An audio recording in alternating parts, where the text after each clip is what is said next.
Не би рекол дека Европската унија е навикната на кризи, затоа што Но факт е дека ваква криза немало. Факт. И вакво разедување во... Но би рекол дека не е навикната на безбедносни кризи. Затоа што, да се разбереме, Европската унија израсна дури после крајот на студената војна. До тогаш имаше Европската економска заедница, која што како проект за економско обединување на Европа беше во своевидна конкуренција со повеќе слични проекти кои што се одвиваа на европскиот континент.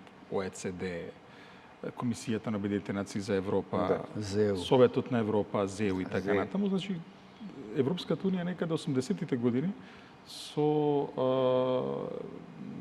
формирањето на единствениот пазар и со актот со кој што се формира овој заеднички пазар тоа 1986 година прерасна во клучно и критично тело за постигнување на европската интеграција, ако можеме така да кажеме. До тогаш беше еден од конкурентните проекти.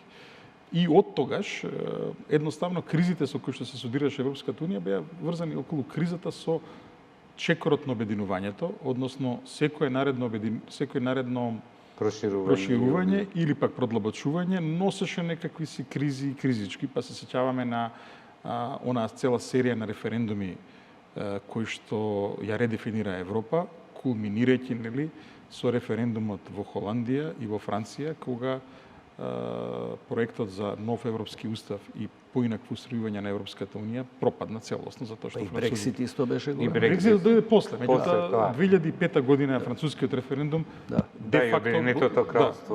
де факто го сопре овој во една насока, подоцна дојде и некои пресуди таму на германскиот уставен суд и така натаму, но овој пат станува збор за една безбедносна криза и станува збор за како да речем, поместување на условите во кои што се одвивало ова европско обединување, затоа што никогаш никој не се сомневал дека е можно американскиот чадор и покрај сите разговори што беа. Сите тоа го мислеа како дадено, односно дека оваа трансатлантска врска измеѓу Соединетите американски држави и Европската унија ќе продолжи во недоглед. И одеднаш ќе гледаме